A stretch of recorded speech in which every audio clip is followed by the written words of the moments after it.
down in Las Cruces? Emery Matherin with USGS.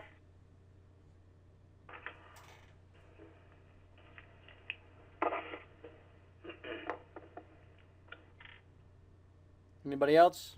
National Weather Service is here. We got Ryan Ward from NMDA. Victoria Ohms with Senator Heinrich's office. Hi, this is Chad McNutt from NOAA in the NIDIS program office in Colorado. Curtis McFadden, Army Corps of Engineers. Victor Murphy, NWS, National Weather Service, Southern Region Headquarters. Emily Geary with the Drinking Water Bureau.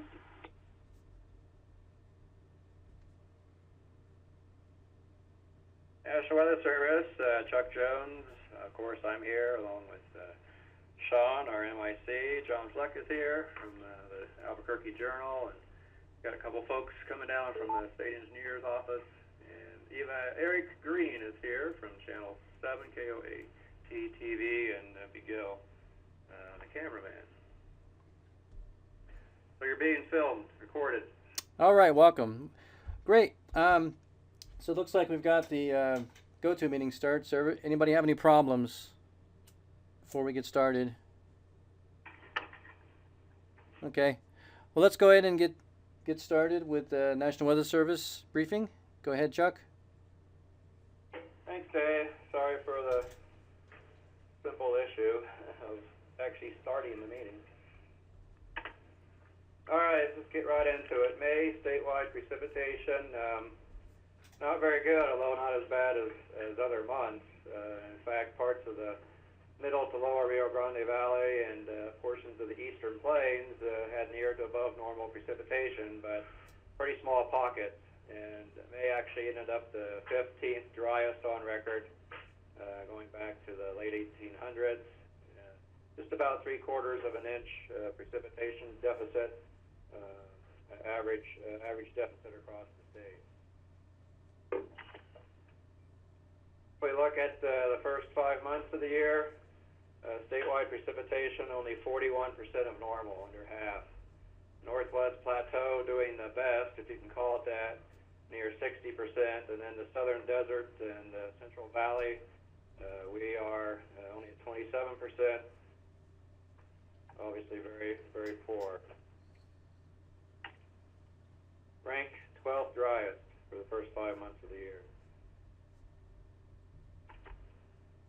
Now, you guys can just look at this real quick here. We got some precipitation deficits for the first 5 months. Just to drill home the point that the state is dry, and there's samples here from most of the state, most sections of the state, and just about everywhere you look, the deficits are pretty extreme. When the Sunport here and the Deming Airport are the best I have on here at 28%. There's plenty more I could have picked that are just as bad or worse. Let's go back to the water year then, the last 8 months, October 2012 up through May of this year.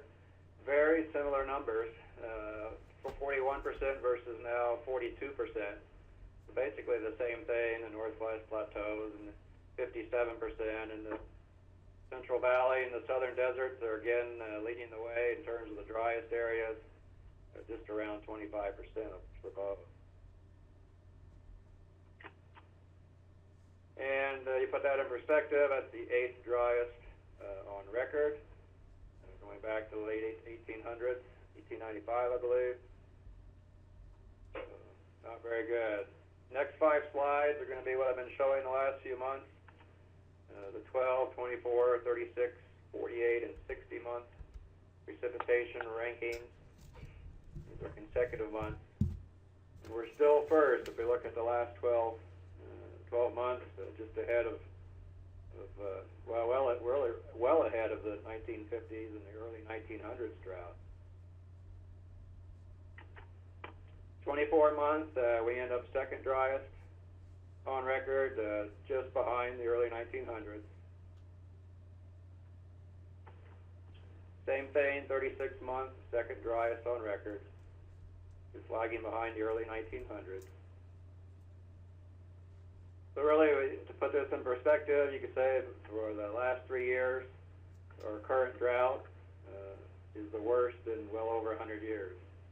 And what makes this one even more critical is there's a heck of a lot more people now than there were 110 years ago. Yeah, was there even a mistake? 48-month, 6th driest on record. Now we see the several years in the 50s that were so dry, taking the lead here. And then 9th driest for the last 5 years, with again the 1950s by far the driest period. But still, to put this in perspective, this is a long-term drought, and it's one of the certainly among the worst that we've seen in the state of New Mexico. And just to give you an idea on how much rainfall or precipitation we've been missing out on, you can just see as you go down through, almost 2 inches just for this year so far, and 3 inches for the water year, and then 5 3/4 inches for the last year, and the numbers just get higher as you go through 2 and 3 years there. So there's very, very significant precipitation deficits. They're averages across the state. And you can see over on the right, driest since 1904 or the 1950s.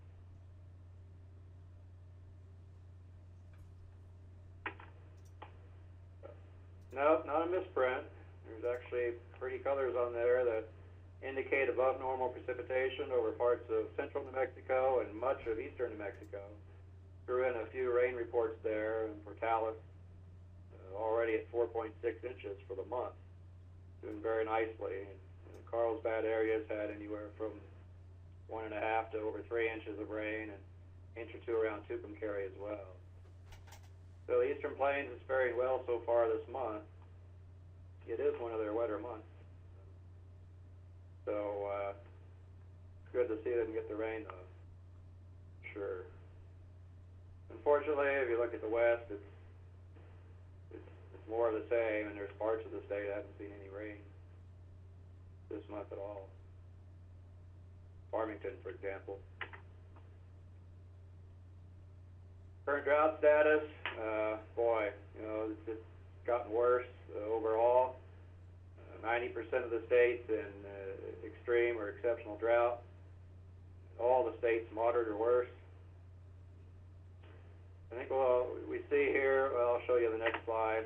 Just in the last month, the Northwest, we've changed that from D2 to D3, and I believe the rest of the north there, eastern Rio Grande County and much of Taos County, will be in D3 when the next outlook comes out on Thursday. And there might be a little improvement over the east central plains. You saw the big rain amounts there around Portales. We might improve that to D3. But, overall it's still going to be obviously very, very extreme. Now you really start to see just in the last 3 months how much the drought's worsened. Again, 90% in extreme or exceptional drought.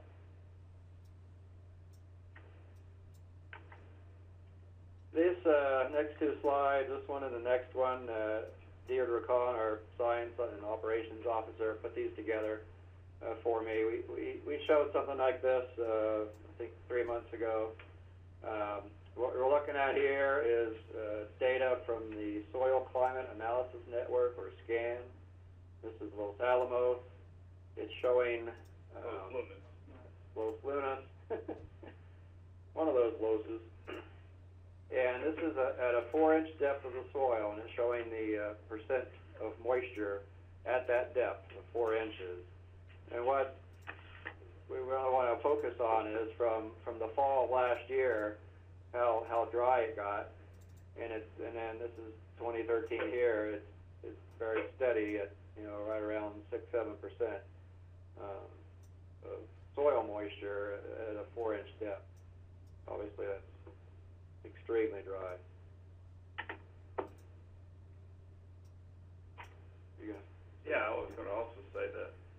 you're looking at 3 dry years too. Right. And it's the driest of the dry years so Right. far, because we just presented 2 and 3 year dry periods, so. Right. It's as bad as it probably gets, or as dry as it might It's get. like, oh, this is good. Well, now it's only 18%. Right, exactly. This is the crossroads site. There's data goes back a little bit farther here, I believe.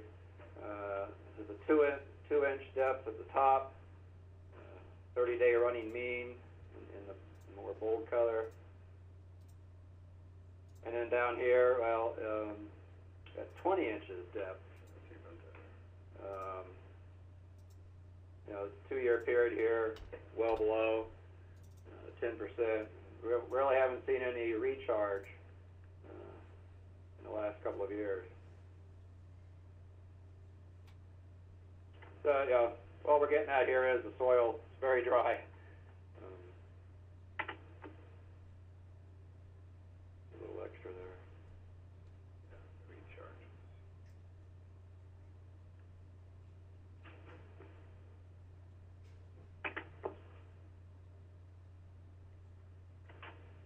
All right, that's what's going on now, and then past, let's look at the future and see what we have going here. The models really it's still continuing to heavily favor neutral conditions, at least into the fall, if not beyond.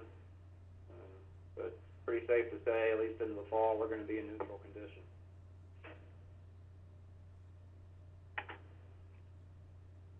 CPC's July outlook actually focuses an area of potentially above normal precipitation, at least that's what's most likely, over Arizona, and that bleeds into western New Mexico, while much of the state there's equal chances of above, near, or below normal precipitation, and perhaps a trend toward below normal in the southeast part of the state. That's a little more encouraging than what we've seen in the past, obviously, but then again, the temperatures continue to strongly suggest above normal being the most likely across the entire state, across all the west and southwest and south central areas as well. And if we look at the precipitation for basically the monsoon period, July through September, pretty much equal chances across the state, but then again there's a section of far east and southeast New Mexico that could ease toward being below normal in terms of precipitation for this 3-month period.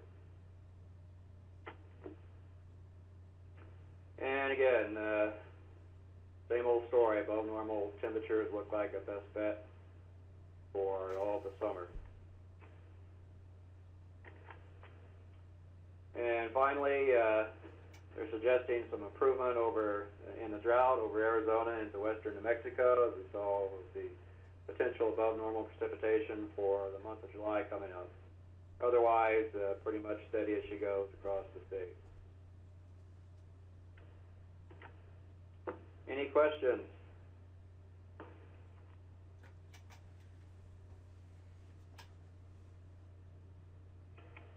Any questions for Chuck or anybody at the National Weather Service?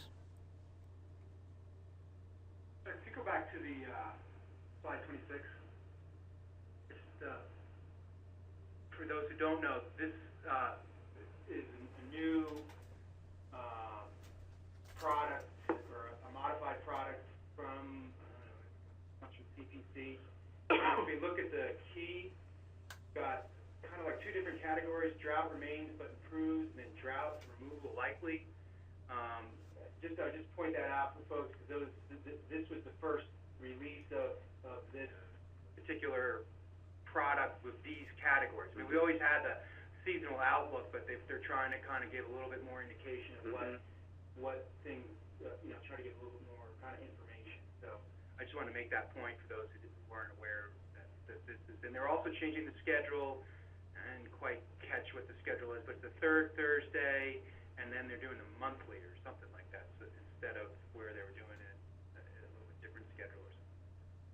Yeah, I don't remember what the change is either, yeah. But the main one I believe is still 3rd Thursday of the month. Yeah, and then they're putting out one other time during the month. Right, an update type thing.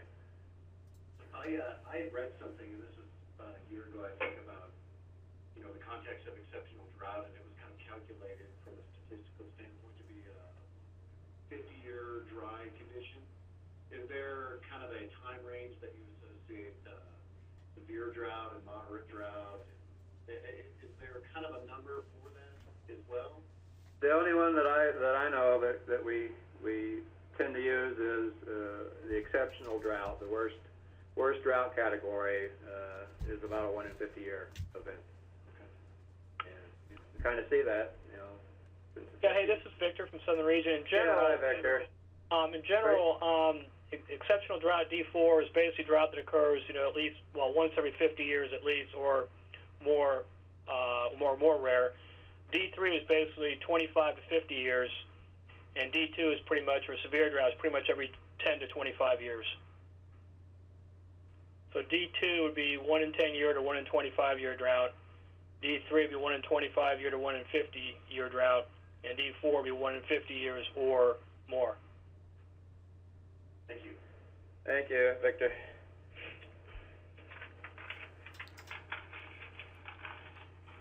And just this is Dave. Just for Chuck and Sean and those in the Weather Service. The current drought author was asking a few questions, and one of them was over in western Catron County, was to remove the D1 in that area and fill it with the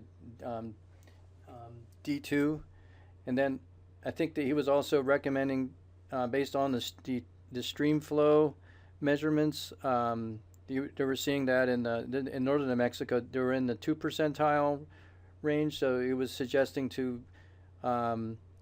move the D4 slightly north, and also erode basically increase the D3 in northwestern New Mexico as well. My feeling was to agree with that. I don't know what you guys thought. Yeah, I replied to Mark and Victor this morning. Okay.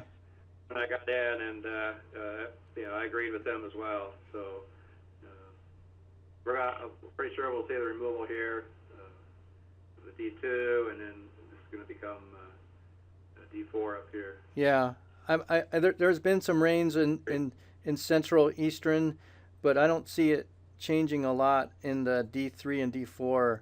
Are you recommending anything in that area over in Curry, Roosevelt, DeBaca area? I didn't have a problem decreasing that a little bit based on rainfall recently and for this year, but I also pointed out that, you know, if we're looking back 2 or 3 years, there's still a huge deficit out there. Exactly. Yeah, hey Dave, this is Victor. I guess Yeah. there was the current draft 1 of the drought monitor's got 3 changes pending, or 3 proposed changes pending. The first one is to increase the amount of D3 there in Rio Grande County and Taos County. Yeah. Basically pushes it northward, you know, to cover the, I guess about the southern 2/3 of the existing D2 area, and that seems pretty feasible. Second proposed change was to eliminate that D1 there along the Arizona border, and just make that D1 donut hole there, the D1 circle there. Yes. And make it D. I think Chuck agreed with that one. Yeah. The third one, which might be worth discussing more perhaps, would be to eliminate the D4 in Roosevelt County and improve it to D3 based on the fact that, I think maybe Chuck has the exact stat, but I know Portales has had over 4 inches of rain this month. I think for the year, Portales is above average. Looks like that county in general is above average for the year. So, having that kind of a short-term wetness over the last 6 months has probably improved them, quote unquote, from D4 up to D3.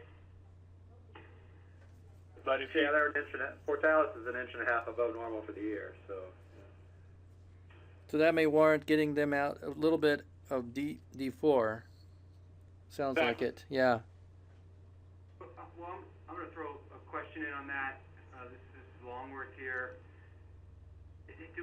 Dave? Yeah. And I think also we have somebody on from Brian from NMDA have we gotten any reports out of those counties on rangeland improvement? I know in the past, a couple years, we'll get these episodes of, 2 to 3 weeks of good precip. We improve the drought monitor, but in some instances, the rangeland's not coming back at all. And that's one of the principal impacts from drought out there. And so I'm just curious how you guys think about incorporating this. Well, I'm curious, since we've had above normal precip, are there improvements into the rangeland? Because I was out there a couple of weeks ago, and I mean, it's just dirt. I mean, there's nothing out there. And B, if we look at the soil moisture, we think we did have a sensor is a little south of this area. I don't know if the data is in from this recent month, but are we starting to see soil moistures coming up, and which would indicate an improvement in the rangeland condition? There's some good points. I have less. Go ahead. Go ahead. Something to consider. I have Les, our range specialist here. I'm going to let him answer that question.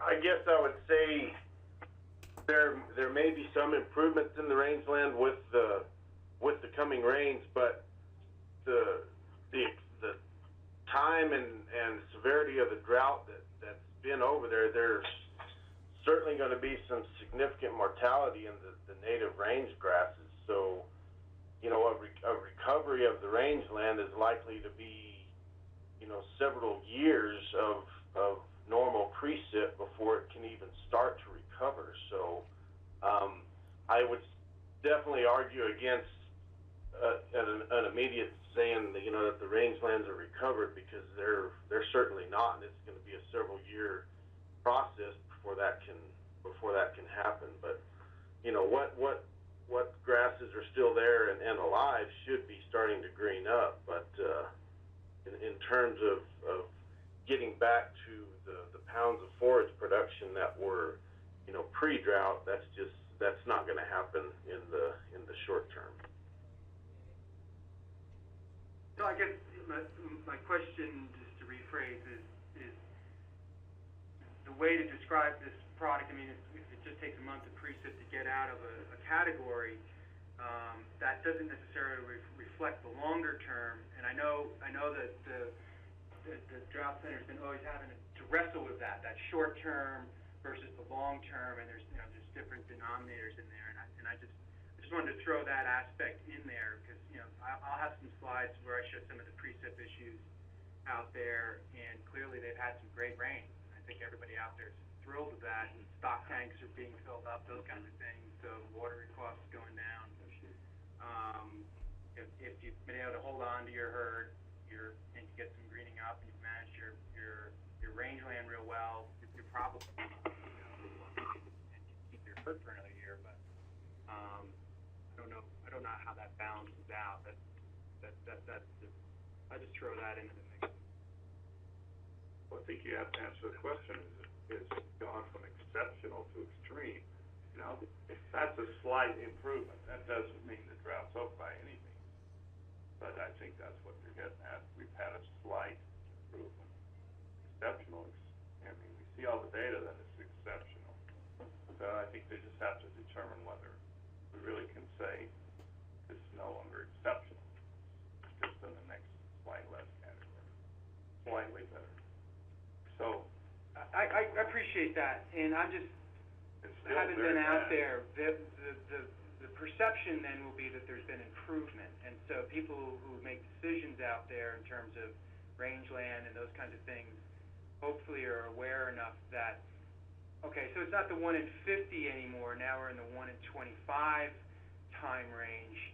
I mean, you're making your economic decisions in either your dryland wheat, dryland corn, those kinds of things. It still remains a significant event, and that's just sort of a perspective of having been out there and met with a lot of those folks recently. So if you still have record low soil moisture, and this is their time of rain. I think this is one of their peak periods of rain anyway. Yeah, Is it still, and it's running 3 years, it's been bad. I'm not arguing against it. I appreciate why you would improve it, but maybe in the discussion section or something, there could be some discussions about some of these other factors that remain, that it's on, there still remains a concern out there.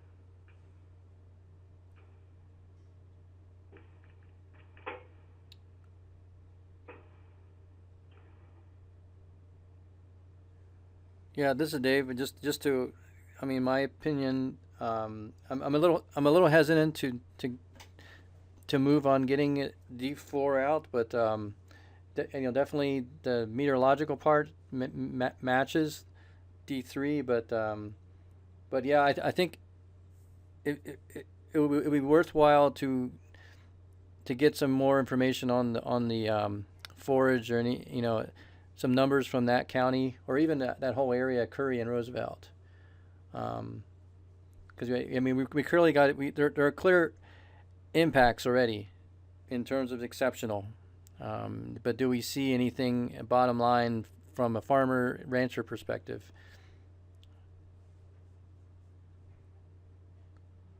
Yeah, this is Victor from Southern Region. I think it'd be wonderful if we could try and get some impacts out there as far as improvements goes, either in stock tanks or pasture land, rangeland, etc. That would probably be the final, piece of the cake, the final coup de grace, if you will, on whether or not things have actually improved. But just looking at Portales for the calendar year, obviously the short term of the last, 3 weeks of June, they've had 4.6 inches, which is about roughly 200% of normal rainfall, which is good for a short-term period, as was pointed out. But going back for year to date, they've had 7.7 inches. Normal, just some quick back of envelope math here, normal should be about 6.6.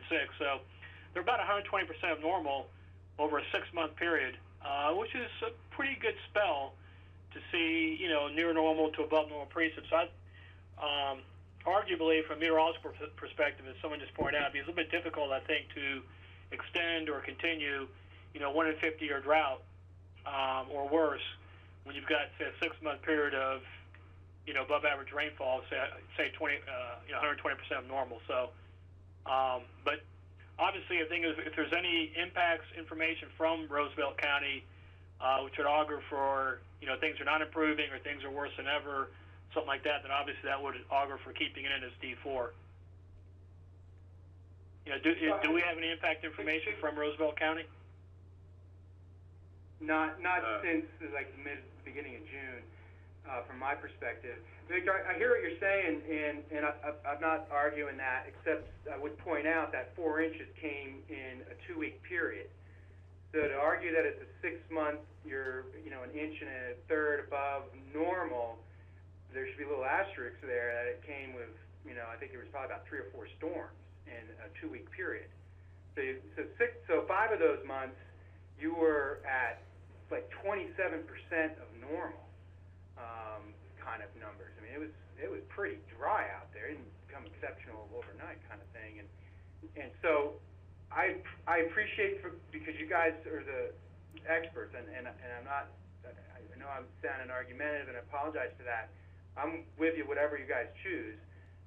Just knowing that we kind of just had a couple of nice storms out there, and and that area's economy is dryland wheat, dryland corn, and cattle, and so maybe this is a 1 in 25-year event kind of deal that we had this month, and I just wanted to point out that there are it is just that one sort of event, and so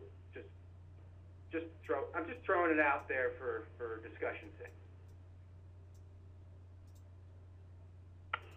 Yeah, hey John, this is Victor, and I agree that 110%. Once again, it points out, if possible, the beauties of trying to get, some impact-based reports from various different sectors, say in an area, whatever that sector might be, whether it's agricultural or pasture, rangeland, forage type sector.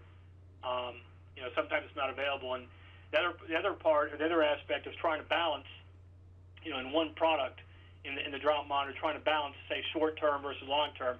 There is no denying, I think, longer term, that things are exceedingly bad out there, perhaps even D4 status. But shorter term, they've had some rainfall. Things are probably not all that bad. Probably even say perhaps D1, D2 status. So trying to balance that short term versus long term can oftentimes come up with one number, if you will, can oftentimes be difficult in the drought monitor.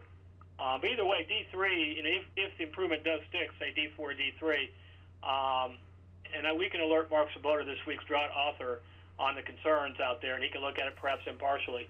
D3 is still not very good. As you know, John, D3 is still pretty horrific. I know.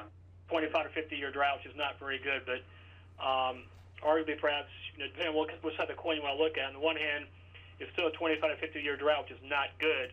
On the other hand, though, it is a slight improvement versus D4.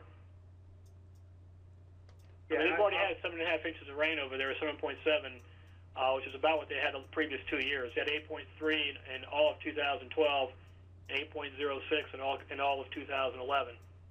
So that goes to show you how bad it is long term. Yeah. And you're totally right as far as the long term issues go. I'm with you. It was a good discussion. I appreciate you guys entertaining my questions. Thank you. Yeah, Portales is still almost 17 inches below normal since January 2011, last 2.5 years.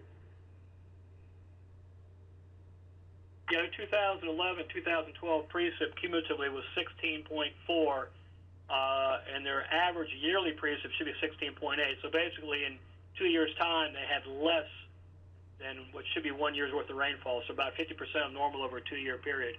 That's not good. That's the bad news. Good news is, the last, couple months has helped make up some of that huge deficit, and hopefully improve the impacts a little bit. So that rainfall amount, was that, in terms of the estimations, is that over the whole area, or is that just, was it one of those, it fell over a small area or a large area? I haven't looked at that particular one. Well, I thought Chuck's chart, and I have a couple of charts, so I'm going to show that later on, because I have some questions, just how to communicate. Hey, Dave, the 60%, the 60-day percent of normal precip map is when the bulk of this rainfall occurred. Shows pretty much the entire county as being above average, or above normal, rather. Okay, that helps. It seems to be confined entirely to Roosevelt County. To the south, Lee County is no improvement. To the north, the county to the north, I think Curry County is also no improvement, but it does seem to fit pretty much right inside the entire county. I think Chuck might have a map if he shows a 30-day or 60-day, percent of normal or departure from normal. I think he had the June departure from normal map, which shows it pretty well.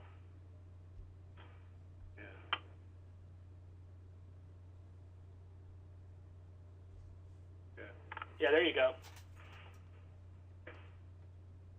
It bleeds into the Baca zone.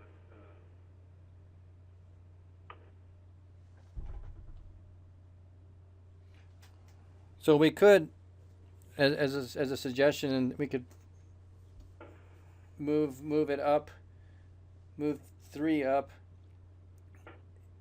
to replace some of the 4 in the northern part of Roosevelt. Yeah, that was what draft 1 shows, Dave.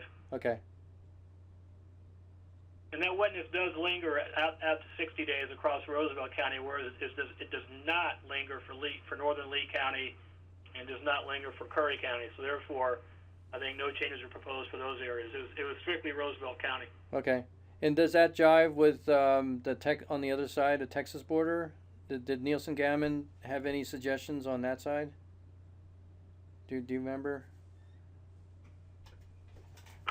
Yeah, the Texas side, the county to the east of southern Roosevelt is, I think, pretty much D2, D3. So yes, it does jive. Okay. The county to the east of northeast Roosevelt is still in D4, but I had a request pending right now, actually, concurrently a request pending to improve that to D3 also. Okay. The Texas side. That would be Bailey County, I think. And it's actually even been wetter than Roosevelt, to be honest with you. Okay. You can actually make a stronger case for improving the Texas side of D3 than you probably could Roosevelt. Yeah, there you go. Okay. Got it. That southern county there, that's the county that, the southern county there, I think it's like basically D2, D3 right now. And the northern county has been wetter. Yeah, right there. The northern county is Bailey, which has been wetter, is actually D4. So I have a request pending right now to change that to D3. So that way they would match up, Dave. That's a good question. That's a good point. So it's already been edited in the draft 1 then to get rid No, of the text changes have not D4. been made yet. Oh, okay, but that's the thought was to move the Roosevelt the D3 and the D4. Okay. The plan is, or the proposal would be to improve northern Roosevelt from D4 to D3 at the same time. The Texas county just to the east, which is Bailey County, would also improve from D4 to D3. Okay, I am convinced.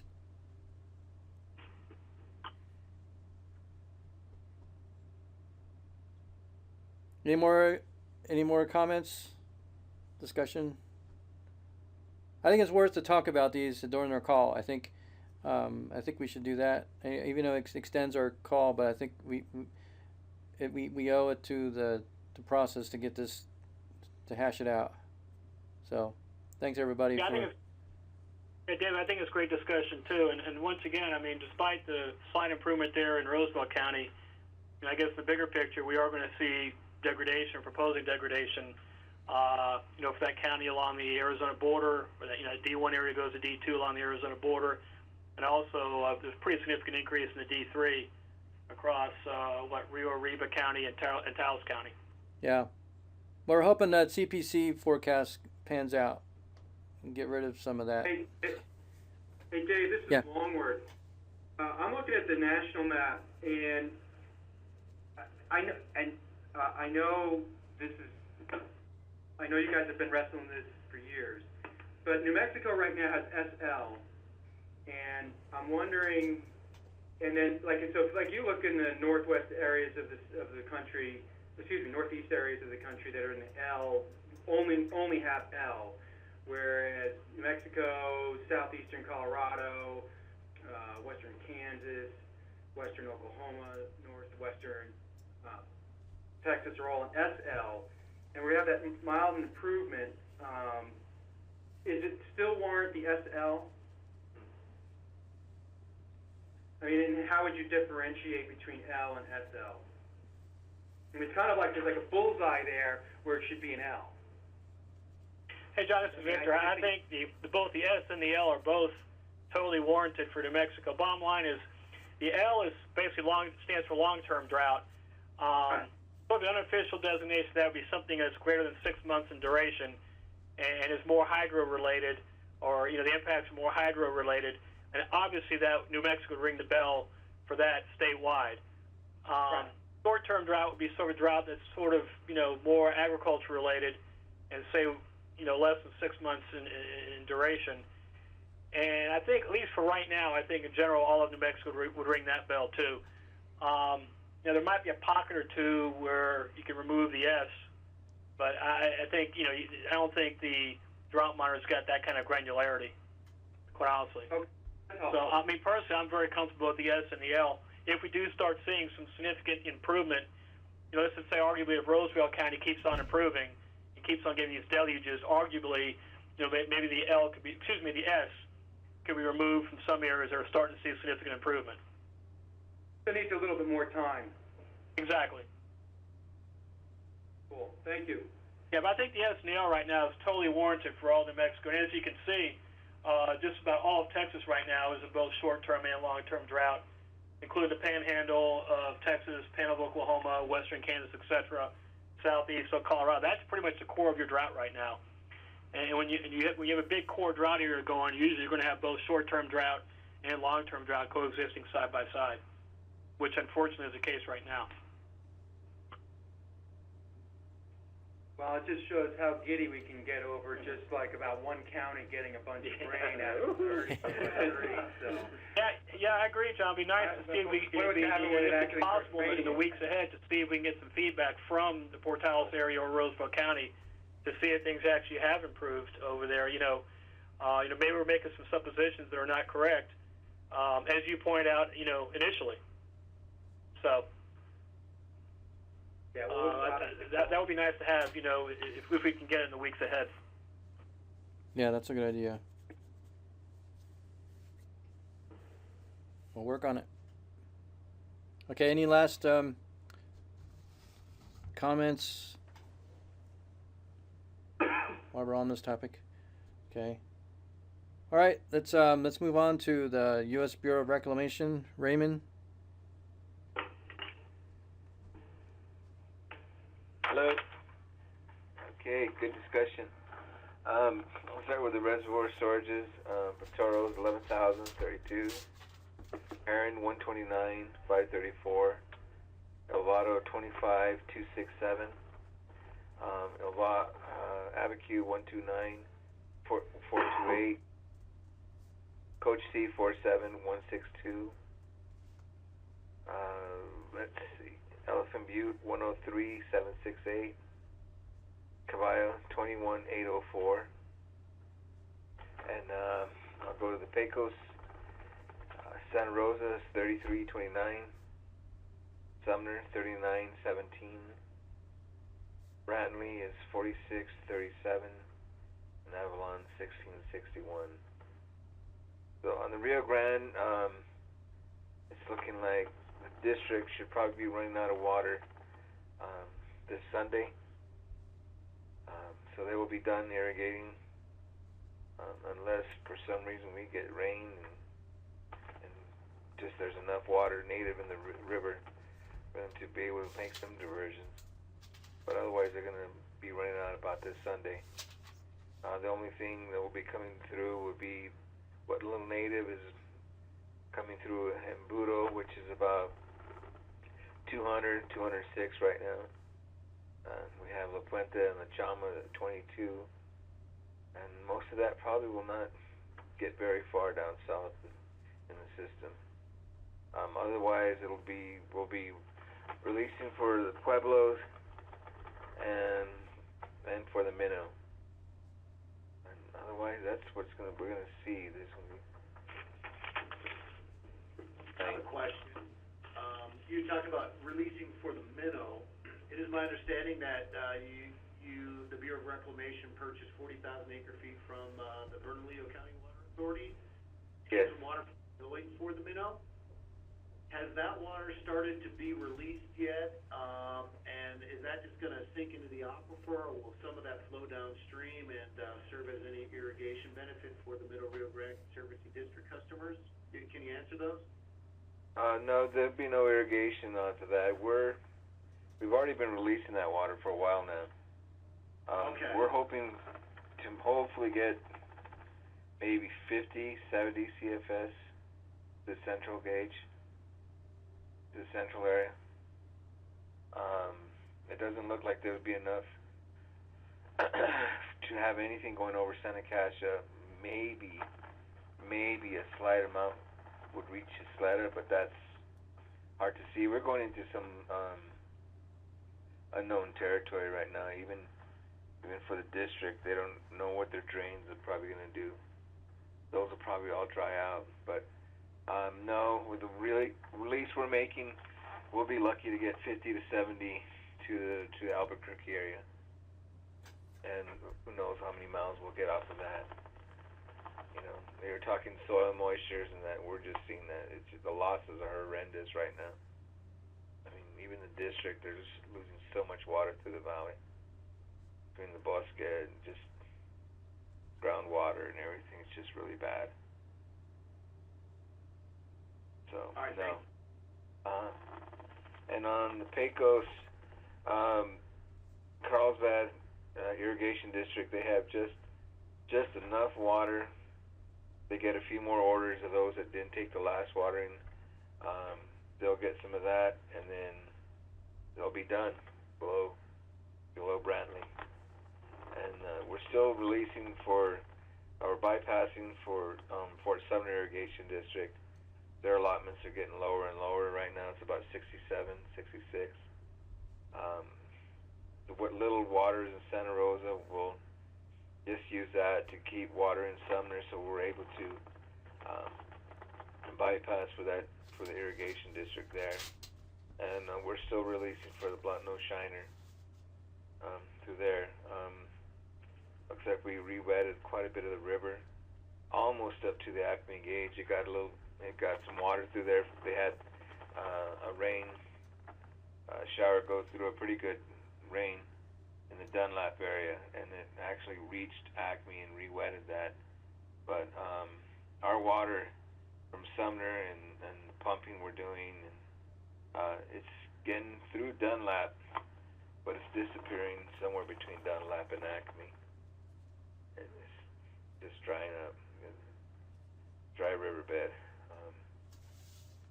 Otherwise, it's just really bad. Unless we get some rains, pretty much the whole game is about over for all irrigation, other than maybe for Fort Sumner Irrigation District and the Pueblos. And hopefully we can stretch that out to the end of the season, but that's even questionable right now. Raymond, this is Longworth. Have you actually had zero flow at Acme already this year? Yes, and it's back to that again. And is that currently? Yes. Yeah, we had flow through there last week. Before that, there was nothing other than maybe some standing pools. But now it's showing zero again, which is pretty likely. We were hoping that shower that went through there, that spike that went through Dunlap and got through Acme, would have re-wetted the river enough for our water to continue getting, to get there, but it didn't. It's already receding. So, like they said, there's just nothing's been recharged these last 3 years. I'll follow up, Raymond. Has there been any drying in the Rio Grande? Yes, we pretty much the whole Bosque area, the Bosque del Apache area, is about dry, other than a few miles south of Santa Casia, and that's still receding. We've had our pumps going in the south boundary area, and we're losing water in the low flow there, so we probably won't be able to maintain that. So that'll probably go dry south of the refuge as we shut those pumps off. And we are seeing some drying between the Isleta and Santa Casia now. Like in the Betas area and some below Santa Casia, below Isleta. So more than likely all that whole reach will go dry eventually, especially when the district shuts off. Have you started any if the Fish and Wildlife has started any rescue operations? Oh yeah, they've been out there almost every day, moving in water, and that's what we're hoping we can keep some water in the Albuquerque area, and for the fish there, move all the fish in that area into that area. But with these losses, it's going to be quite a trick just to see how much gets there. Actually makes it.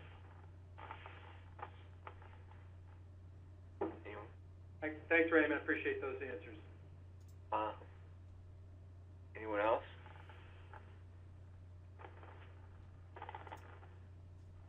Okay, thank you. Thanks, Ray. I believe I think Wayne sent his report in, but I don't think he's on the call. I think he was going to be in the field all day, unless I am wrong. I don't hear him on the call. Go ahead.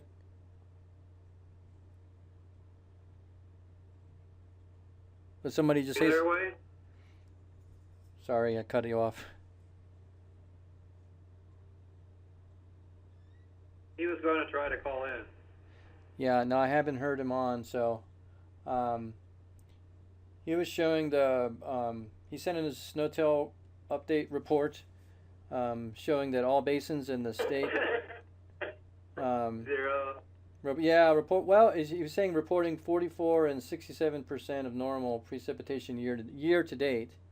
There have been a few isolated precip events in the last few weeks, but no sign of any widespread improvement. And all areas are well below normal precipitation-wise. I'm just reading his email he sent a couple days ago, or yesterday. And I see his text file on there. So, anybody have anything on? We pretty much covered most of what was on there.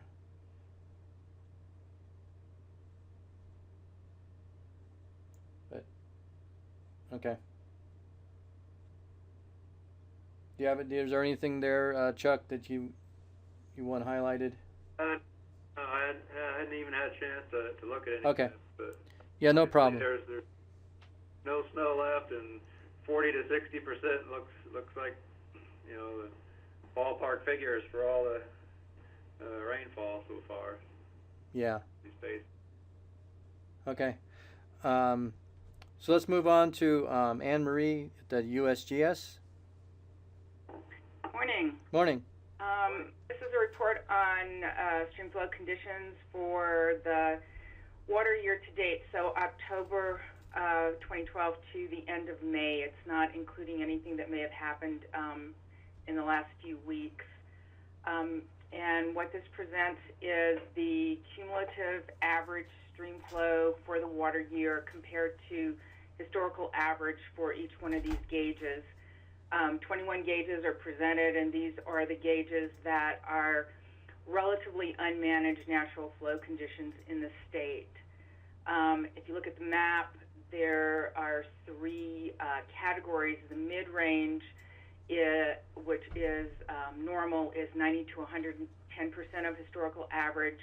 High values would be above 110. We haven't seen that in a while. And the low values range from about 7% to 89% of the historical average.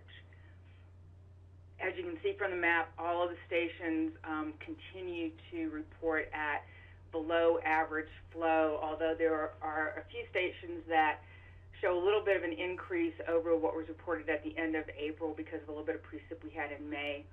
The percentages range from about 7 to 52% of average. The high last month was 61% by the end of April, and the median is 29%, which is down from 37% at the end of April. Going through this by basin, the San Juan Basin is represented by the Animas River, which is number 19, 48% of average, down or up a little bit from 43 end of April. The Upper Rio Grande tributaries, 7 to 12, 22 to 51%, down a little bit. And the Jemez River, 13, 29%, was reporting at 35% at the end of April. The Upper Rio Grande main stem, number 9, is the Rio Grande at Taos Junction Bridge. And that is down from 61% at the end of April to 48% at the end of May. Canadian River Basins, tributaries in Colfax County, numbers 1, 2, and 3, 8 to 23%. Tributaries in Mora County, 5 and 6, about 7 to 10%. Down from end of April was 19 to 15%. And the main stem, number 4, is at 8%. This is actually up. That's been hovering at around 1 to 3% for quite a few months now. Upper Pecos, San Miguel County, numbers 14 and 15, Pecos River at Pecos and Gallinas River at Montezuma are at 40 and 17%.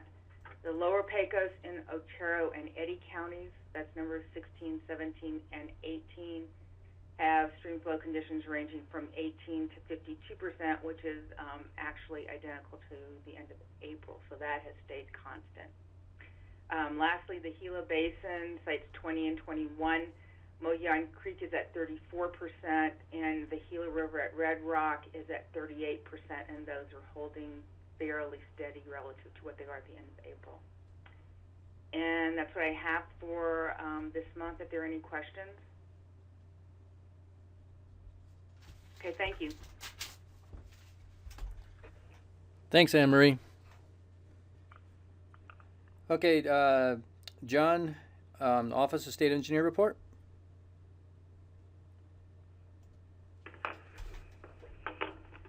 So as you guys know, I kind of go through the reservoir storage stuff. I have some stuff I talked to Sean about a little bit before the beginning of this meeting, and it's going to, let me see if I go, looking kind of like at the interactive display that the CPC has, and kind of trying to use that as a way to communicate the 30 and 90-day outlooks to help. And so my conclusion is the pie charts help. And the reason why I did that is I've had the opportunity to go to a couple different places, particularly in eastern New Mexico, and I've had to explain the outlooks and to sort of, you know, normal people. And it would, I'll just go through it, and for those who haven't seen the interactive display, I'll talk about it when I get to that. Other than that, I'm going to go through just sort of a graphic view of what Raymond gave us. So I want to start off, this is a little bit different than the last couple times for a couple things. So as everyone will recall, the tan represents the storage from last year. That comes from NRCS, and it's their BARS report. And that is as of May 31st. There isn't any data yet updated from the May 31st report. So keep that in mind. So these aren't sort of contemporary like they usually are.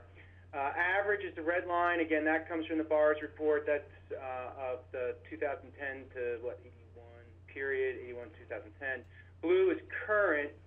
And the current storage are all from either Corps of Engineers or various USBR websites. So slightly different than Raymond's stuff. I think Raymond probably has access to a little bit more contemporary, but we're pretty close. We're within a few thousand feet here and there. And then I've added conservation capacity in going and trying to find all the various information from Corps and Reclamation. Was able to kind of pull together conservation capacity. What that is in essence how much that reservoir it can store under normal conditions. This isn't flood ops or anything like that, but generally speaking, this is what the water or what the permit for storage is, and so it gives us a sense of kind of the difference of like what it would be at full, where it is at average, where it currently is, and where it was this time last year. So a couple different data sources, which is new this month, and a couple of different little looks. And then on this side, storage in thousands of acre feet, and then down here will be reservoir name. So let's see how this works. So Navajo, this is just again, this is how much they can store under their permit, as I understand it. This is what their average is. This is where they were last year, about 1.3 million, and we're down to about 1 million acre feet. So this, I decided to put the good information first, but it's, we should keep in mind that there is a fair amount lost there, about 300,000 acre feet, not quite contemporary, so it's off a little bit by a couple weeks, but I think, I doubt they've gained 300,000 acre feet in the last couple weeks. I think it's also important to recognize that we have, I think, pretty similar runoff conditions from last year, 70%, 75% estimated coming out of there. So looking ahead, unless there's some major changes, current conditions next year are going to be quite a bit lower. And I think when we start getting down into this lower end of Navajo, things get interesting. Moving over to the Pecos Basin, Santa Rosa, I think this kind of is a little bit different than usual because it kind of gives a sense of what can happen and what traditionally happens. Usually I just go up to the 60. According to the Corps site, they can store for irrigation capacity up to 98,000. I haven't cross-referenced that with their permit, but let's just go with that for now. And we're down, what was about 3,000, maybe a little bit less there, down quite a bit from end of last May last year. So something, if you could call it a degradation, I guess that's what it looks like. Sumner. When I pulled this was about 7,800, so a little bit different than I think what Raymond had. But more or less the same story, a little bit more than last year, well below average and well below what is capable of being stored in Sumner. So, I mean, that's the kind of makeup water that we're kind of needing, I think, is just a way to think about it. Brantley, again, same story. I think, again, Raymond had maybe a little bit, I don't have my notes right in front of me, a little bit lower, but we're down from last year. I think, Raymond, what'd you say? You're down about below 5, right, or something like that? 46, yeah. So the number that was on the website, I pulled off one of the teacup reclamation sites, had it at 7,000. So anyway, again, big loss here. I mean, you're a quarter of where you need to be. And then also just to bring up the Pecos River settlement targets, I'm not going to go through this.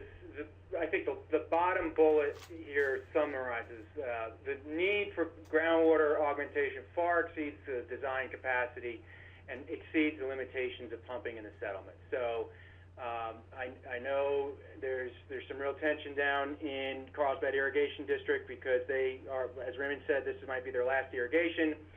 And from our perspective, the wells have pumped as much as they can, and they're basically running out. They can't keep up with this order of magnitude kind of drought. Rio Grande, Heron, again, 401 is their total storage, average 320, something like that. This time last year, just over 250. Now we're down 140s. To me, I just find that striking. I mean, in a year we've lost. I mean, this is essentially all imported water. That means we're really digging in hard into our imported water, our surface water supply for our municipalities. Something to keep an eye on. El Vado, this is a good indicator of native water. Usually we're almost too close to capacity of what is permitted. This time last year, again, given the May thing, we've lost most of capacity, and of course, as Raymond said, we're very little water coming in and going through El Vado. So that's pretty stark there. Abiquiu, I thought this was cool. Its average is higher than its capacity, so we have to talk with the Corps about that. But we're starting to dig in. If those of us who've been doing this for months can remember, at the beginning of the water year, it was quite a bit above average in Abiquiu, and we see that water quickly going away, and we're starting to see this get down quite a bit. I imagine that has to do with some of the water that's been leased by reclamation, and I'll be honest, I don't know, and maybe Raymond, you could know if they're pulling water out of that for the surface water projects. John Flex nodding yes, so we'll assume that's what's going on there. And then the real hot spot, no pun intended, down in the Rio Grande project, Elephant Butte, it's permitted just under 2 million acre feet. Usually we're looking at about 1.3 million acre feet. The last I looked was a little lower than your number, Raymond. It said it was recent, but we're kind of the same thing. I think I had 120. You were saying you had like about 100 and something. And so, I mean, this is an active operation, I believe, still. Raymond, correct me if I'm wrong, where there's being releases made to the project. I know that there's releases in the New Mexico side, and I imagine there's water going down to the Texas side and deliveries being made to Mexico. So this is going down. I don't, so it's not going up. And then Caballo, sort of the re-regulating reservoir. Normally, if you have good years, you can hold up to almost 250,000. Average, you're hoping 100, and we're about where we were last year at this time. Okay, so now we're going to transition to something where I'm looking for help to how to communicate this. So last month, the end of May, we had the headlines where we're in the bullseye of the drought. And I understood this to mean there's a 40% chance that it's likely to be below normal, but there's a 33% chance that it's going to be normal, and that means the remainder, it could be above normal, that there's no certainty in that. Well, of course, I had to go out to Clovis and give a talk on this, and they said, well, how good's the forecast on that thing? I said, well, it's a probability. It's not a forecast. And so this is, let me walk, those who don't know this one, departure from normal. You can kind of see it down here. It's the departure of normal This was the last 14 days. I ran this. Where's the run? I ran this on the 19th. So this was the first couple weeks of June. And we start seeing some of those departures from normal that Victor was talking about here, or in the Portales area, 3 to 4 inch range.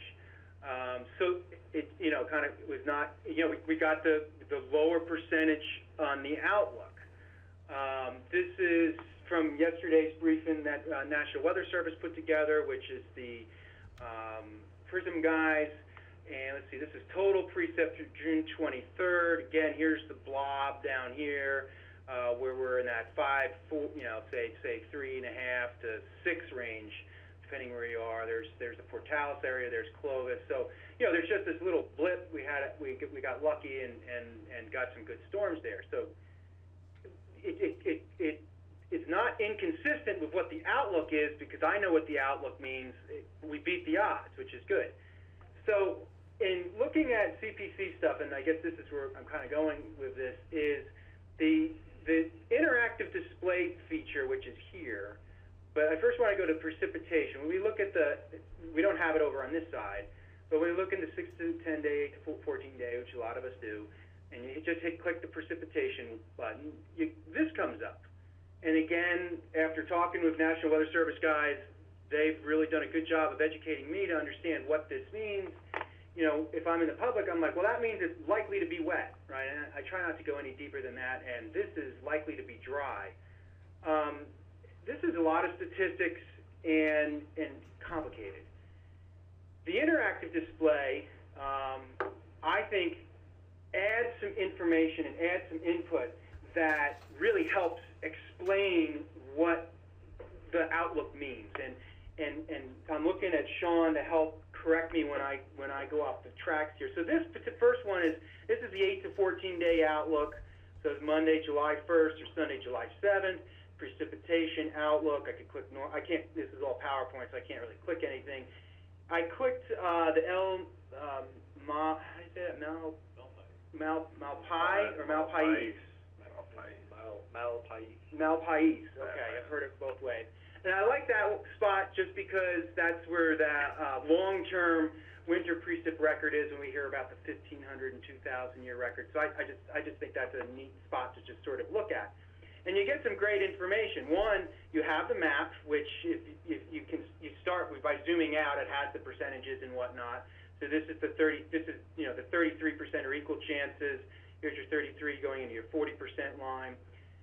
And then if you look, this is the 3-category precipitation outlook. So the normal precipitation, I haven't been able to track this down, but I believe this is the cumulative normal precipitation for this period. And then you have the breakdown, that 39% chance of being above normal, a 33% chance of being normal, and a 28% chance of being below normal. And I think that's a really great graphic to explain probability to an audience, to say, well, yeah, it's likely to be wet. The chances are it's going to be wet, but that doesn't preclude the greater probability that it's either going to be normal or dry. And that's something that I think, in terms of doing public presentations, aka the legislature, this type of product is really, really helpful. Now, this is the 8 to 14 day. Now, here's the temperature one. This is a real neat one because there's a lot of different colors. Again, I'm in the same location. We're looking at outlook, and then we have the graph over here. 45% chance of being above normal, at least at that location. If you go up here, that number goes up much higher. Gives you some perspective of what the current normal, maximum, minimums are for that time period, and then of course you get the near normal and below normal probabilities. And so I just wanted to thank CPC and Weather Service who worked on this, because this is a really great product. I've been looking at the interactive site, and at first it just didn't. I don't think it was fully built yet. I went and looked at it the other day, and I thought, wow, this is a great way to start to, kind of provide both the spatial distribution, and then with the pointer, you can go in and click and say what the different percentages are, so you get that pie chart look, which I think is really helpful to kind of have that, because you can go around, and if anybody brings it up, and click where you are, and it's very interesting. It grade 8s.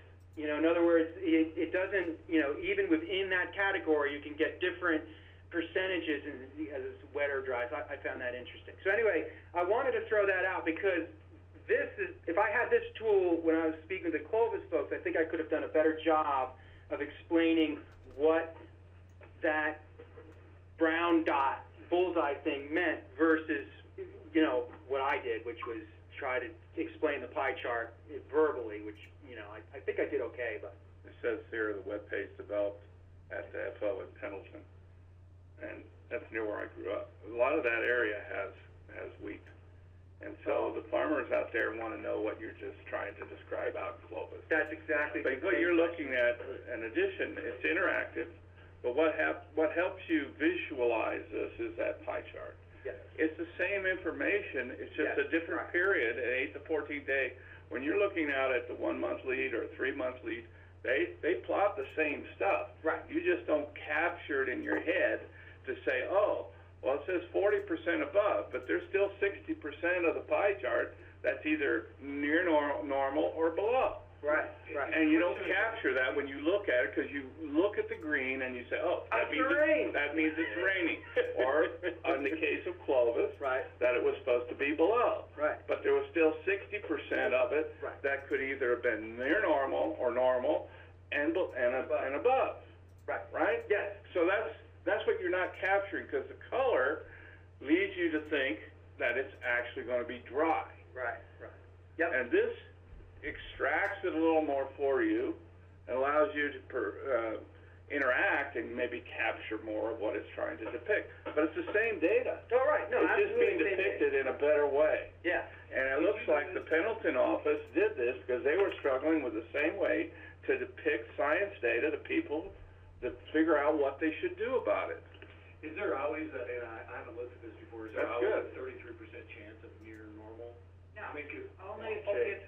so when, I'm sorry. I guess I just noticed that in the other ones we looked at, there's always that gray 33% chance. Unless they get up to the very high, so they always take it from the extreme. So if they're calling for above normal, they'll take from below. If they're calling for below, they'll take from above.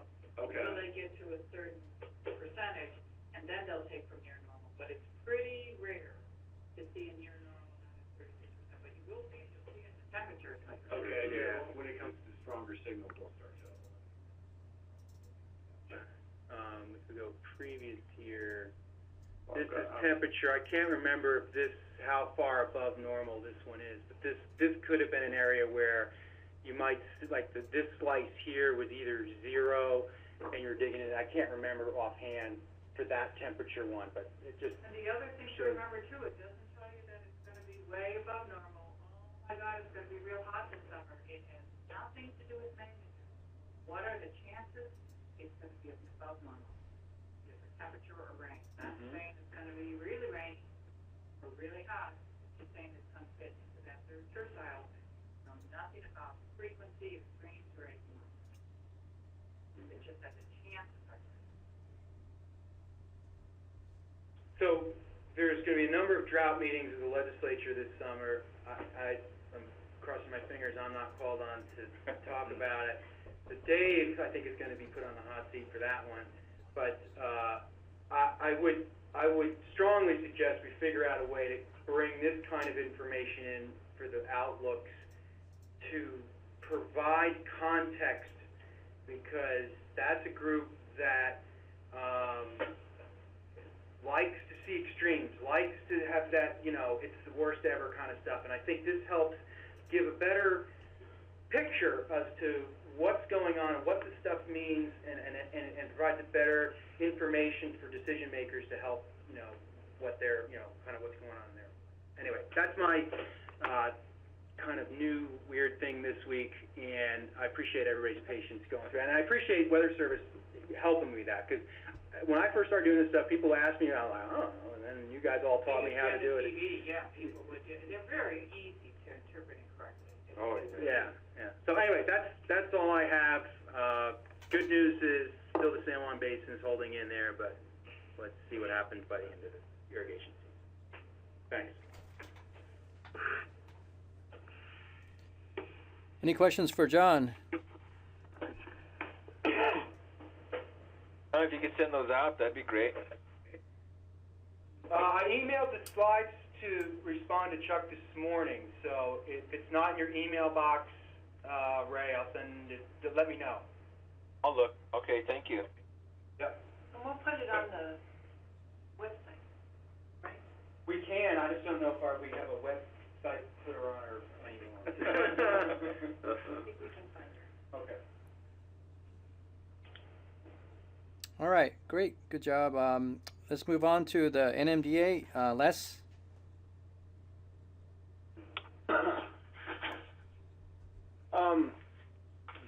I'm not going to go through. I sent out the NDVI departure from average map. This is actually from almost 2 weeks ago now. It hasn't changed much. As I kind of alluded to earlier, the range conditions, even where we've had some of this localized recent rainfall events, they haven't responded yet, and the degree to which they respond will be extremely variable. And the weekly crop and weather reports largely the same as it's been over the past 2 years. It's been dry, and it's affecting ag production on virtually every level across the state. Just to add some other things to it, I know you're all familiar with the fires burning across the state. We've burned, upwards getting close to 125,000 acres have burned so far this year, largely among four big fires. The largest is the Silver down by Kingston, and that's the one that we've been having the most issues with displacing cattle. That it's gotten so large that it's burned entire grazing allotments, or entire ranches have been burned up, and so folks are having to find places to go with what few cows they have left. And of course, going back to the poor range conditions statewide, finding grass doesn't have some cattle on it, or some areas of rangeland that haven't been destocked because there's just no range grasses left is nearly impossible in New Mexico. We've reached out to BLM and Forest Service to see if they could identify areas that have not been grazed over the past several years, and there's just very few areas for folks to go. I know one of the permittees had to truck some cattle way down somewhere into South Texas, I believe, and of course the transportation costs are huge, so that's another impact that's kind of related to drought. But beyond that, I don't have anything specific to talk about unless anybody has any questions.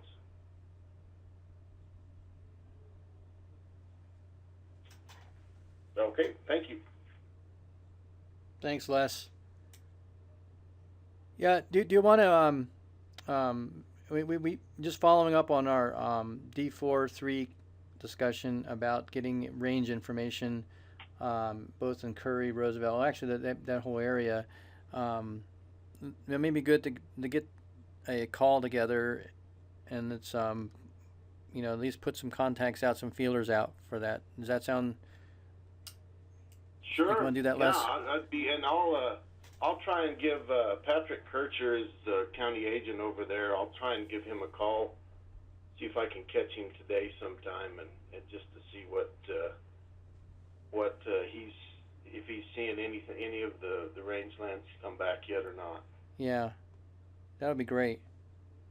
Any other? When do you want to try and do that? Let's do it next couple days. Let's at least get that started. Okay, I'm here the rest of the week. So okay. Shoot me an email or holler at me, either one. Okay. I've got a meeting at BLM tomorrow morning, but other than that, I'm free. Sounds good. Any other questions for Les? All right. I got an email from, I think it was Joy Lynn. She said they're at a FSA state committee meeting right now, so they're not able to be on the call. They do not have an update since last month, but what she told me to say was as we all know, there's no farm bill. There are rumors of an extension, but still no official word. So she'll report back in July. Anything else? Does anybody have any other information on that?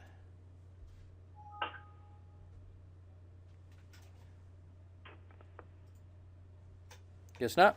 All right. Any last other topics that anybody else? Farmville's dead, isn't it?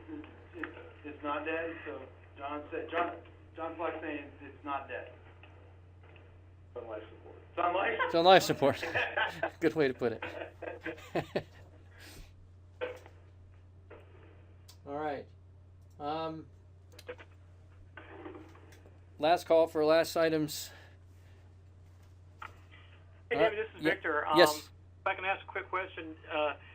So does the New Mexico Legislature meet over the summer then? Or I think someone mentioned that you I guess, had the lead on briefing the legislature or something like that? Yeah, is the legislature session in New Mexico over the summer?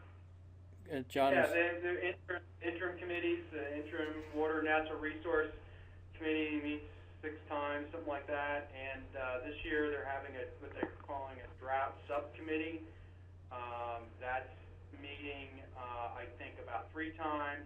I apologize, I don't have all the dates off the top of my head, but they're meeting the 24th. My understanding is in Clovis. And then after that, I haven't looked up the final schedule, so all I know is the 24th is Clovis, the drought subcommittee, and then the interim water and natural resources committee. We have a date for the drought task force? Drought task force is early August, scheduled August 7th. That's the tentative schedule. I think I confirmed yesterday, but that's subject to change. But I would say right now I would keep the 7th. I'm keeping the 7th open. Okay. It's on my calendar. Any other meetings we need to be aware of or broadcast out? Okay. If not, can we have our meeting at the end of next month? It's like the last week of the 29th. How's that work for everybody? That's good for weather service. Yeah. Okay. Any preferred date? The 30th? Do the 23rd. Oh, you want to do it that? Yeah, that week. Yeah, she said come pick her up, but I'm finishing up this call and then I'll do that. All right, buddy. Any particular day? The 30th, 31st? July? 30th Yeah. is good. 30th? Okay. Okay. Going once? Twice? Okay, let's do... I can't do it, and we're not sure if Molly can do it. I'm going to be out, so I have no qualms with Molly being able to do it, but we know that there's something we have scheduled, either 29th or 30th or both days.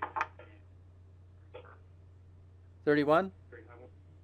I won't be able to come back to the 1st. Oh, okay. All right. I'm out the 24th to 31st.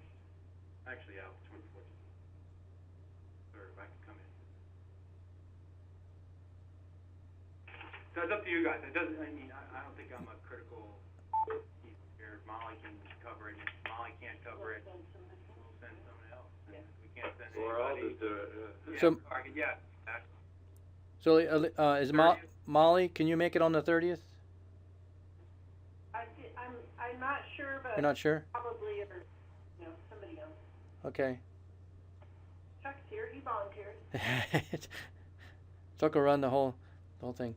Okay, let's shoot for July 30th, 10 a.m.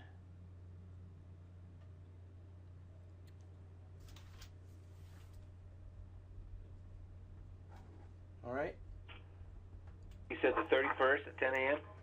30. 30. 30th, okay. That's a Tuesday, according to my calendar. Tuesday, July 30th, 10 a.m. Mountain Daylight Time. Good. Okay. Thank you, everybody. You. Thanks, Dave. Catch you later. Bye.